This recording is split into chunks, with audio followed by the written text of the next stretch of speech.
star LeBron James is sidelined to start the season. The team announced yesterday that he has sciatica on his right side and will be reevaluated in 3 to 4 weeks. Again, note that this is reevaluated, not playing in 3 to 4 weeks. And when asked when James could return, head coach Redick said, quote, he is on his own timeline. So LeBron will be missing his team season opener. This is a first for him in his career. His 22 team season openers played, they are the most in NBA history. As we say hello to our senior insider, Sharpe, who's here with more insight. Shams, what more can you tell us about when this injury actually occurred? Malika, my understanding is this injury for LeBron, this nerve issue, first occurred in late July, early August during an on-court workout. So it's now 2.5 months and counting that he's had to deal with it and manage it. So even before the Lakers media day on September 29th and the start of training camp, I'm told LeBron James had not done much basketball for well over a month prior to that. So it hasn't been a normal routine summer for him. He's a creature of habit. We know that, the way he maintains his body. So for him to be out to start the season and miss his first ever opening night, it shows an admission by him and the Lakers that he needs more time to ramp up, get into basketball shape, get into the right basketball conditioning that he is accustomed to. He's not there yet. And that's concerning, right? When you hear that it's been 2.5 months that he's been dealing with this and still 3 to 4 weeks before even being reevaluated here. I want to bring in our injury expert here, Stefania Bell, into the conversation in the show. Stefania, can we just back up for 1 second? What is sciatica and how long could James be out here?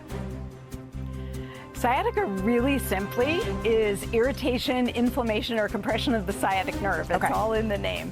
And the trick is trying to figure out what is the origin source of it, because there are many, many things that can cause sciatica. It can be caused by a problem up in the lumbar spine or low back, like a disc problem or inflammation that's irritating the nerve. It can be caused where the nerve passes through the hip muscles by compression or irritation there.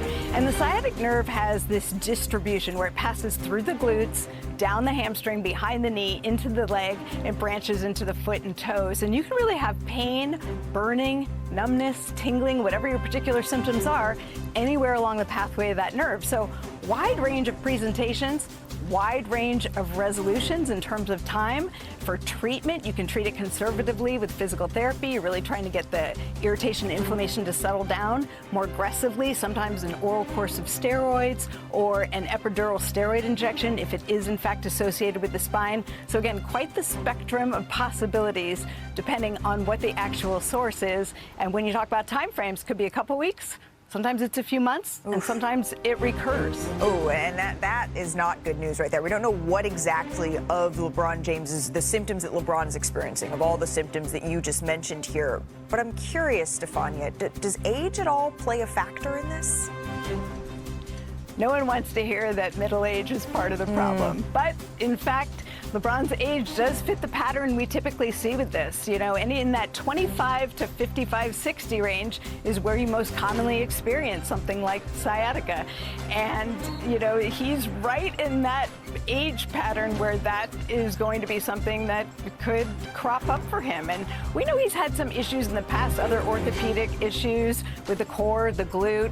Maybe there's something going on with his low back. That would be normal. We call it age-related degenerative changes, and while that sounds drastic, it's just part of aging. And certainly as an athlete who's played at the level he has for years, you expect to see some age-related changes. So age not the only reason, but it can certainly impact why it's presenting and also how long it takes to recover. Well, I'm looking at all of these high-flying highlights here of LeBron James, and I think, yes, you're saying all of these things are quote-unquote normal for this age group, but when you've seen someone perform at a superhuman level for so many years, it's still a little bit unnerving to hear about these issues that he's having as he's working to enter his 23rd season here. Stefania Bell, thank you so much for your time and explaining to us all of that here on NBA Today. If y'all are wondering what the Lakers look like with and without LeBron James, here it is. Since 2018-19, when he joined the Lakers, LA is 248 and 171 with LeBron James on the court. Off the court, 56 and 78. I take this with a grain of salt because remember, Luka wasn't here for a whole lot of those games. But now let's welcome in our senior writers, Brian Windhorst, NBA champ Kendrick Perkins, into this conversation. Brian, I'm going to start with you here. Just your reaction to seeing this news as well.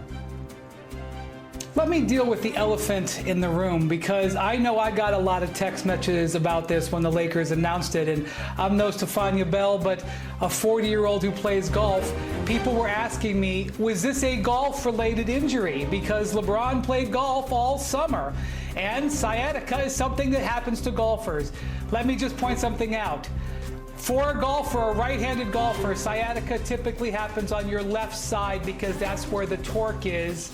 That's where the turn is, although LeBron doesn't lead the league in making great turns, but he's getting better, So this is an injury that is related to basketball. But I want to point something out. LeBron has had an injury at the beginning of the summer. At the end of the Lakers season, he hurt his knee, he sprained his knee, and he was out for about 6 weeks recovering from that injury. So his entire summer of maintenance and ramp up was off, and that is a factor, not only as he deals with the sciatica, but he ramps up coming back, and that's why the Lakers want to take this carefully. The second thing is, LeBron in his career has had disc issues in his back, and I'm not saying that's what leads to the sciatica. As Stephania said, there's a number of reasons that can lead to this, but several times in LeBron's career, he has had to have epidural shots, which Stephania detailed, to deal with lower back inflammation, and he has always recovered very well from them. So while this is certainly a blow to the Lakers' early season, I think there's a lot of reasons to go slow with LeBron, and the thing to remember, they don't need LeBron to be at his best in November and December. They need him after the new year into the spring. Hey y'all, Perk here. Look, I'm not the doctor, and I'm damn sure not a golfer, okay? But I was a former athlete, and we talk about Father Time all the time, and Father Time is here. We've heard LeBron talk about, hey, when the time is near, they're going to sit down with his family. He's even going to talk to the word love, right, and see if it's still there. But his body is saying, listen to me.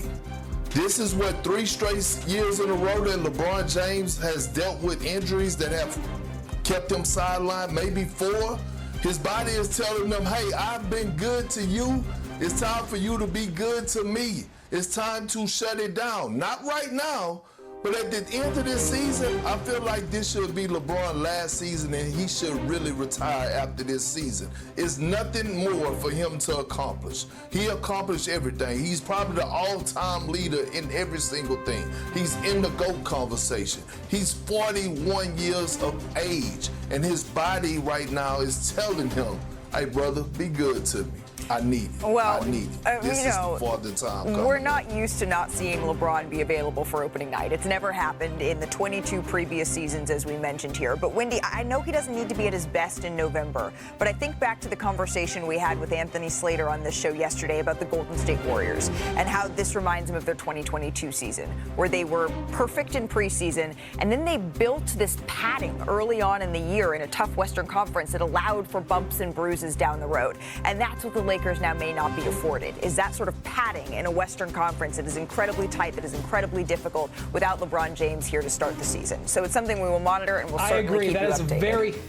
Go ahead, Brian. That's a very fair point. You have 10 or 12 bad games in the Western Conference. Right. It can be the difference between having the 3 seed and being in the play-in. That is true.